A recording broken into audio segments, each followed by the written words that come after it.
नमस्कार। आज हम एक ऐसे साइबर अपराध के बारे में बात करने जा रहे हैं जो दिखने में तो एक कानून जैसा लगता है, पर असल में ऐसा कुछ नहीं होता है।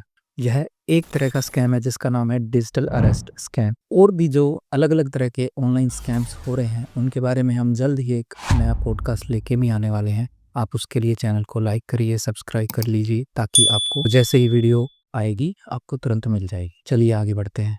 सबसे पहले मैं आपको एक बात बता दूं कि भारत में डिजिटल अरेस्ट के नाम की कोई कानूनी प्रक्रिया नहीं है। अब अगर कुछ आंकड़ों को देखें, सरकारी और मीडिया रिपोर्ट्स के अनुसार साल 2024 में 90,000 से ज्यादा डिजिटल अरेस्ट और इससे जुड़े साइबर अपराध दर्ज किए गए हैं, जिनमें कुल 2,000 करोड़ से भी ऊपर की ठगी हुई है। 2025 में भी यह सिलसिला रुका नहीं है। एनडीटीवी, नवभारत टाइम्स, इनकी रिपोर्ट के अनुसार महाराष्ट्र में ही सैकड़ों मामले सामने आ चुके हैं जिसमें 100 करोड़ से भी अधिक की ठगी हुई है। अब समझते हैं कि ये स्कैम होता कैसे है। आपके पास एक फोन कॉल आता है। कॉल करने वाला खुद को पुलिस, सीबीआई या फिर ईडी का अधिकारी बोलता है और वह कहता है कि आपके आधार कार्ड से कोई अवैध लेन देन हुआ है, कोई मनी लॉन्ड्रिंग हुई है या फिर कोई अवैध पार्सल पकड़ा गया है जिसमें आपका एड्रेस या आपका आधार कार्ड या पैन कार्ड का इस्तेमाल हुआ है। कई बार तो आपको वीडियो कॉल भी की जाती हैं। एक पूरी तरह से प्रॉपर वर्दियों में पुलिस अधिकारी बैठे होते हैं और एक पूरा माहौल आपको दिखाया जाता है जिससे कि आपको विश्वास दिलाया जा सके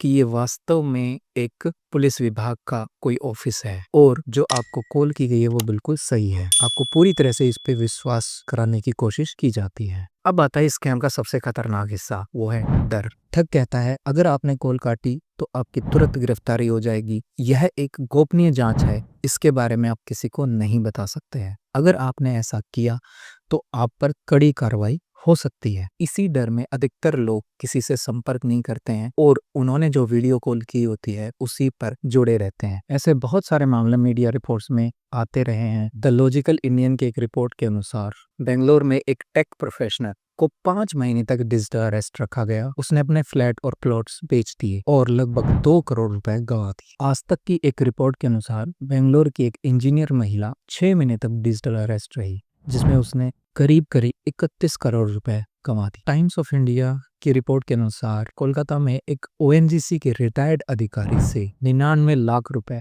ठग लिए गए। ऐसे और भी मामले रहे। दिल्ली में एक रिटायर्ड बैंक कर्मचारी से 23 लाख रुपए की ठगी हुई। आज तक अन्य न्यूज मीडिया रिपोर्ट्स में ये खबर आई थी। यह दिखाता है कि यह स्कैम सिर्फ आम इंसान तक नहीं बल्कि पढ़े लिखे लोगों को भी अपने झांसे में डाल रहा है। अब सवाल यह है कि पैसा कैसे लिया जाता है। फ्रॉड करने वाला आपसे कहता है कि आपको अपनी बेगुनाही साबित करनी होगी, जिसके लिए एक वेरिफिकेशन अमाउंट या डिपॉजिट आपको जमा करवाना होगा, या फिर इस मामले को हम बहुत लंबा नहीं जाने देंगे, ऊपर तक नहीं जाने देंगे, हमारी जान पहचान है, तो अगर आप इतना अमाउंट जमा करवा देते हैं तो हम आप पर बड़ी कार्रवाई नहीं होने देंगे। इसी डर के कारण लोग उन्हें यूपीआई, आरटीजीएस या अन्य किसी माध्यम से किसी लिंक के थ्रू जो कि उनके द्वारा दिया जाता है पेमेंट कर बैठते हैं। जैसे ही पेमेंट हो जाती है कॉल कट हो जाती है और ठग जो है वो गायब हो जाता है। फिर अगर आप उनसे दोबारा संपर्क करने की भी कोशिश करोगे तो उनके ना तो नंबर मिलते हैं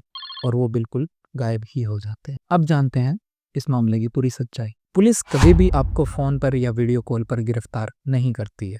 डिजिटल अरेस्ट नाम की कोई कानूनी प्रक्रिया या ऐसा कोई प्रोसेस नहीं है। किसी भी जांच या केस की इंक्वायरी के लिए कोई फीस जमा नहीं कराई जाती है और तो और कोई भी सरकारी एजेंसी आपको अपने परिवार से बात करने से नहीं रोकती है। इसी वजह से आपने भी देखा होगा कि सुप्रीम कोर्ट ने भी इस मामले पर बहुत बड़ी नाराजगी जताई है और केंद्र सरकार से खुलकर ये कहा है कि इस स्कैम के अगेंस्ट कुछ बड़ी कार्रवाइयां करें।